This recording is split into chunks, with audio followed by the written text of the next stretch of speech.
Des pneus, des bidons, des sachets issus de la récupération trouvent ici une seconde vie. Les femmes déplacées internes s'en servent pour pratiquer l'agriculture hors sol. Nous sommes à Kaya et les femmes PDI libèrent leur génie créateur pour être résilientes face à leur nouvelle situation.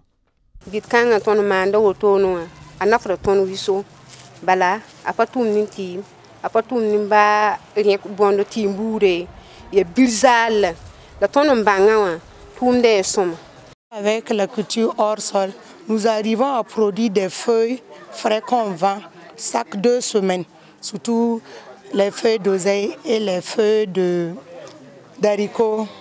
Il y a d'autres légumes aussi comme le gombo de 21 jours qu'on a sur place et puis on revend. On a commencé avec 10 pinets, maintenant on est à 102 pinets. Par pinet, on vend ça à 1000 francs ou à 500. Cette technique de la production hors sol, les femmes PDI l'ont apprise grâce à l'association Barkzaka. Une stratégie novatrice qui cadre avec les objectifs de la politique du gouvernement qui est d'accroître la production agricole dans le pays. Les différentes formations que nous accompagnons les femmes de Barkzaka, c'est notamment la production du compost bokashi. Le compost bokashi, c'est une composition de terre, sable, charbon et un peu de cendre et puis du son pour que les cultures hors sol soient vraiment saines. Et les femmes et les enfants représentent la composante majoritaire des personnes déplacées internes. Et la plupart de ces femmes-là sont des agricultrices. Et avec leur déplacement, ils n'ont pas aussi accès à la terre. Alors il nous fallait trouver une stratégie novatrice pour pouvoir les mettre dans les conditions de production. Et donc c'est dans ce cadre-là que nous avions choisi la culture hors sol. Ce sont environ 160 femmes PDI qui ont bénéficié de cette formation. Une formation qui a considérablement amélioré leur quotidien. On a plus de 1000 femmes qui travaillent avec nous parce que dans chaque secteur, on a 100 femmes. Nous pensons que nous pouvons mettre beaucoup de serres dans la région du Centre-Nord pour aider nos mamans.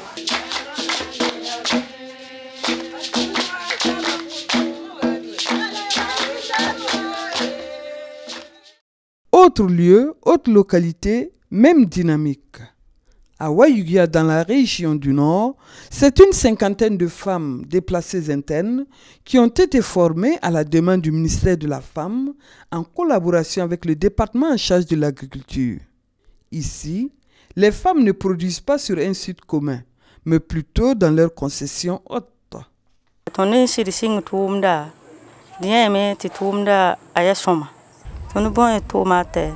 Salade, chou, poivre. Tono pama arzoare la boinga tedo la sase namba sina yakti sa sede la lansare biligi no mongo biligi tondu manda ya tomata ya gamba do aubergine ya poivre tamam hinsila wala miya yor. Les 3 premiers jours de formation, et les femmes ont bénéficié de plusieurs thématiques. Voilà. Donc il y a le choix même de la pépinière, il y a la mise en place de la pépinière, il y a la conduite même de la culture en tant que telle. Et c'est de façon pratique qu'on a montré comment mettre en place une pépinière en utilisant les alvéoles. Comment effectuer un repiquage de façon pratique. Notre diligence est qu'on les organise, peut-être en coopérative ou bien on les organise dans un seul site pour faciliter le suivi et permettre aussi le brassage, c'est-à-dire le partage d'expérience entre les femmes. Mais à Kaya comme à Wayugia, le problème d'eau demeure récurrent, ce qui impacte beaucoup sur la pratique de la culture hors sol. On n'a pas d'eau. On paye l'eau là, 2 bidons à 25. Le polytank nous fait 2500. C'est vraiment pas facile. Il y a des difficultés qu'elles rencontrent et si on peut toujours en tout cas leur accompagner avec un suivi, avec le nécessaire et la clôture, les grillages, un peu parce que nous avons reçu 20 grillages pour 52 femmes, donc il y a un gap de 32 grillages. Il y a qu'à Wayugia aussi, il y a le problème d'eau qui est un problème crucial. Oui, la question du manque d'eau est effectivement cruciale et dans la pratique de la culture hors sol.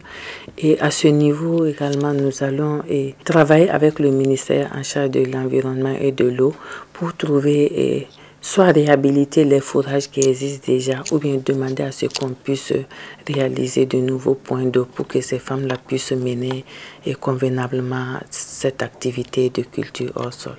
Qu'à cela ne tienne, les femmes PDI sont résolument engagées à relever le défi de la résilience et de la lutte contre l'insécurité alimentaire au Burkina Faso et les autorités de la transition rassurent de leur soutien à leur combat.